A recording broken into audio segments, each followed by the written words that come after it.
በአሜሪካ ታሪክ በእጅጉ ተጽዕኖ ፈጣሪ ምክትል ፕሬዝዳንት እንደሆኑ የሚነገርላቸው ዲክ ቼኒ ዜና ሞት ተሰማ። በዘመነ ቡሽ አስተዳደር ምክትል ፕሬዝዳንት የነበሩት ዲክ ቼኒ በ84 ዓመታቸው ማረፋቸው ተነግሯል። ከኢራቅ እስከ ጓንታናሞ፣ ከአዲስ አበባ እስከ ሞቃዲሾ በጦርነት ውሳኔያቸው የሚታወቁ ቼኒ ዜና ህልፈት የምንመለከት ይሆናል። የኤርትራው ፕሬዝዳንት ኢሳያስ አፈወርቂ ከ5 ቀናት የግብጽ ቆይታ በኋላ ወደ ኤርትራ ተመልሰዋል። ፕሬዝዳንቱ ወደ አስመራ ከማቅናታቸው አስቀድሞ በግብጽ ቃለ ምልልስ አድርገዋል። ጥንቅራችንም የሚያስደምጣችሁ መረጃ አለው። የሳውዲ አረቢያ ባለስልጣናት በጅዳ ከተማ አንድ ህንዳዊ ግለሰብን በመግደል የተጠረጠሩ 2 ኢትዮጵያውያን መታሰራቸው ተነገረ። በጉዳዩ አጠር ያለ ዘገባንም አክለን ይዘናል። ሰላም ጤና ይስጥልኝ ክቡራን አድማጮች፣ አብራችሁን ስትቆዩ እነዚህና ሌሎችንም መረጃዎችን ታደምጣላችሁ። ለቻናላችን አዲስ ከሆኑ ሰብስክራይብ በማድረግ እንዲሁም ቪዲዮውን ላይክ በማድረግ ይጀምሩ። በቀጥታ ወደ ዝርዝር መረጃው። በአሜሪካ ታሪክ በእጅጉ ተጽዕኖ ፈጣሪ ምክትል ፕሬዝዳንት እንደሆኑ የሚነገርላቸው ዲክ ቼኒ ዜና ሞት ተሰማ። በዘመነ ቡሽ አስተዳደር ምክትል ፕሬዝዳንት የነበሩት ዲክ ቼኒ በ84 ዓመታቸው ማለፋቸው ተነግሯል። የአሜሪካ 46ኛው ምክትል ፕሬዝዳንት የነበሩት ዲክ ቼኒ አሜሪካ በኢራቅ ላይ በከፈተችው ጦርነት የተሳሳተው ጦርነት በጓንታናሞ አስከፊ የማሰቃያ መንገድና ከሌሎች ቆፍጣና ውሳኔዎች ጋር ጀርባ ያሉ ሰው አድርጎ ያስታውሳቸዋል። የቼኒ ቤተሰቦች ባወጡት መግለጫ ቼኒ ያረፉት ትናንት ምሽት መሆኑን የገለጹ ሲሆን ለሞታቸው ምክንያት የሆነው የሳምባ ምች፣ የልብና ደም ቧንቧ በሽታዎች ሳቢያ የተፈጠሩ ውስብስብ ችግሮች መሆኑንም ማስታወቃቸውን የዓለም አቀፍ የዜና አውታሮች ዘግበዋል።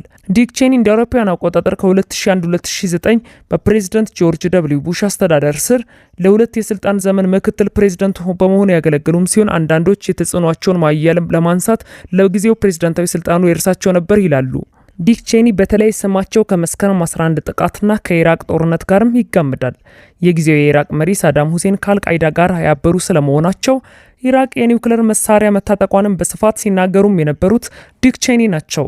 ምክትል ፕሬዝዳንቱ ከ9/11 ጥቃት በኋላ አሜሪካ በሽብርተኝነት ያወጀችውን ጦርነት በመጥቀስና በመምራት ረገድ ወሳኝ ሚና የተጫወቱም ሰው ነበሩ። ኢራቅ የጅምላ ጨራሽ መሳሪያ መታጠቅ ዘመቻን ያማከሩ፣ ጦርነቱ ባጭሩ እንደሚቋጭም የተሳሳተ ግምት ይሰጡም ነበሩ። ዲክ ቼኒ ግን በኢራቅ የጅምላ ጨራሽ መሳሪያ አለመኖሩም ሆነ የሳዳም መንግስት ከአልቃይዳ ጋር ግንኙነት እንደሌለው መረጋገጡ የሚቆጫቸውም አልነበርም።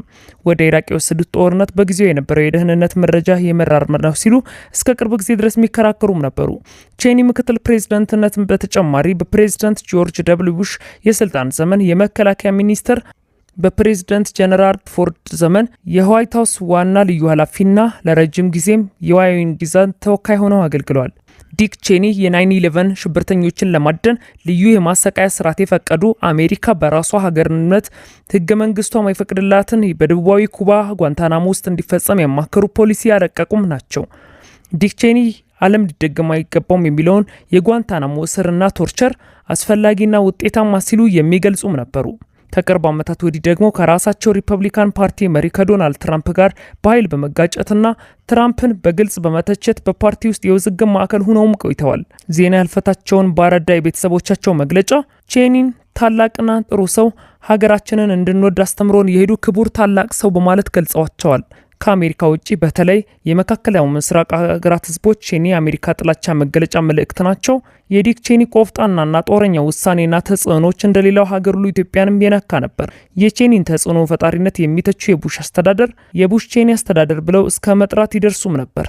ታዲያ የቡሽ ቼኒ አስተዳደር ከ9/11 መልስ ኢትዮጵያ በጸረ ሽብር ዘመቻ የአሜሪካ አጋርነት ደረጃ የሰጠም ሲሆን እንደ አውሮፓ አቆጣጠር በ2006 ጠቅላይ ሚኒስትር መለስ ዜናዊ ሀገሪቱን ጦር ወደ ሶማሊያ እንዳዘምቶ ያደረገም ሲሆን ዋሽንግተን አልሸባብን የአልቃይዳ ክንፍ አድርጋ በመመልከቷ የኢትዮጵያ ጦር ወደ ውጊያ እንዲገባ መሆኑም የሚታወስ ነው። በቡሽ ቼኒ ዘመን ኢትዮጵያ ወታደራዊ ትጥቅና ስልጠና፣ የጸረ ሽብርና መከላከል ብቃት እንድትላበስም ሆኗል። ኢትዮጵያ በ1997 ምርጫ ውጤትን ተከትሎ በአዲስ አበባ በመቶዎች ሲገደሉና የተቃዋሚ ፓርቲ አመራሮች ተጠራርገው እስር ቤት ሲገቡ የቡሽ ቼኒ አስተዳደር ጉዳዩን በዝምታ መመለከቱ አሜሪካ ከዲሞክራሲ መርኋ ይልቅ የጸረ ሽብርን አጋርነት ያስበለጠችበት ዘመን ስለመሆኑም ከኢትዮጵያውያን ትውስታ የማይጠፋ ነው። ይህ በእንዲህ እንዳለ የኤርትራው ፕሬዝዳንት ኢሳያስ አፈወርቂ ከ5 ቀናት የግብጽ ቆይታ በኋላ ወደ ኤርትራ ተመልሰዋል።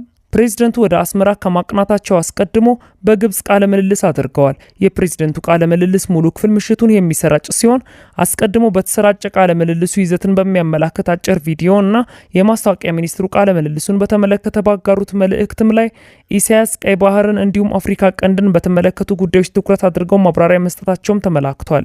አልካይራ በተሰኘ የግብጽ መንግስታዊ ሚዲያ ከሰዓታት በኋላ ሙሉ ለሙሉ በሚለቀቀው ቃለ ምልልስ ላይ ዋነኛነት የአፍሪካ ቀንድ ላይ በሚያተኩሩ ጉዳዮች ላይ ውይይት መደረጉ የተገለጸ ሲሆን ፕሬዝዳንት ኢሳያስ አፈወርቂ ከቃለ ምልልሱ አስቀድሞ በተሰራጨው አጭር ቪዲዮ ላይም በአረብኛ ቋንቋ ማብራሪያ ሲሰጡም ተስተውለዋል። ፕሬዝዳንቱ በመልእክታቸው በዋነኝነት በሶማሊያና ሱዳን ላይ ትኩረት ማድረጋቸውን የተገለጸው የኢኮኖሚ ጉዳዮች፣ የግብጽና የኤርትራ ትብብርም የዚህ ውይይት አካል መሆኑ እንዲሁም ተገልጿል። በሌላ በኩል ፕሬዝዳንት ኢሳያስ አፈወርቂ ከ5 ቀናት የካይሮ ቆይታ በኋላ ወደ አስመራ ገብተዋል። ይህን ተከትሎም የኤርትራ ማስታወቂያ ሚኒስትር የማነ ገብረ መስቀል በይፋ ኤክስ ገጻቸው ባሰፈሩት መልእክት በ5 ቀናት የስራ ጉብኝት ወቅት ፕሬዝዳንት ኢሳያስ አፈወርቂ ከግብጻቸው ፕሬዝዳንት አብዱል ፈታህ አልሲሲ ጋር በሁለቱ ሀገራት መካከል ያለውን ወዳጅነትና ትብብር ማጠናከር ላይ መክረዋል ብለዋል። ሲሲና ኢሳያስ በቀጠናዊ ጉዳዮችና በቀይ ባህር ደህንነት ላይ የጋራ አመለካከት ላይ ሰፊ ውይይት አድርገዋል ሲሉ የማነ ገብረ መስቀል በዚሁ መልእክታቸው ገልጸዋል። የማነ አክለውም ፕሬዝዳንት ኢሳያስ በታላቁ የግብጽ ሙዚየም ምርቃት ስነስርዓት ላይም ተገኝተዋል ሲሉ አመልክተዋል። የኤርትራው ማስታወቂያ ሚኒስትር የማነ ገብረ መስቀል ኢሳያስ ከግብጹ ቲቪ ጋር ባደረጉት ቃለ ምልልስ በኤርትራና በግብጽ መካከል ያለውን ታሪካዊ ግንኙነት ከጊዜ ወደ ጊዜ እየተጠናከረ የመጣውንና በተለያዩ አህጉራዊና ዓለም አቀፋዊ ጉዳዮች ላይ ያላቸውን ጥብቅ አቋምም አንስተዋል ሲሉ አመልክተዋል። ፕሬዝዳንት ኢሳያስ አፈወርቂ የቀጠናው ሀገራት ሰላምና ደህንነት ለማስፈርና ውጭ ጣልቃ ገብነቶችን ለማክሸፍ በጋራ መስራት እንደሚጠበቅባቸውን ማሳሰባቸውን የማነ ገልጸዋል። ይህ በእንዲህ እንዳለ የሳውዲ አረቢያ ባለስልጣናት በጅዳ ከተማ አንድ ህንዳዊ ግለሰብን በህገወጥ ግብይት ምክንያት በተነሳ አለመግባባት ሳቢያ በጥይት ተመቶ ህይወቱ እንዲያልፍ በማድረግ ተሳትፈዋል ተብለው የተጠረጠሩ 2 ኢትዮጵያውያን ዜጎች በቁጥጥር ስር ማዋላቸውንም ገለጹ።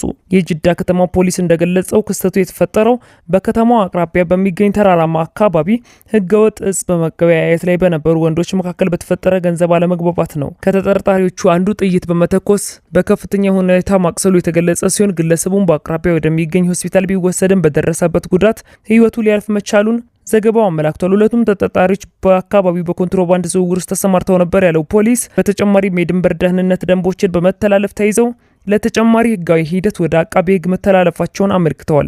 የሳውዲ አረቢያ ባለስልጣናት ከቅርብ ጊዜ ወዲህ የድንበር ተሻጋሪ ህገወጥ የሸቀጦች ዝውውርና ህጋዊ ሰነድ የሌላቸው ስደተኞች ኢላማ ያደረጉ ስራዎችን ማጠናከራቸውም ተዘግቧል።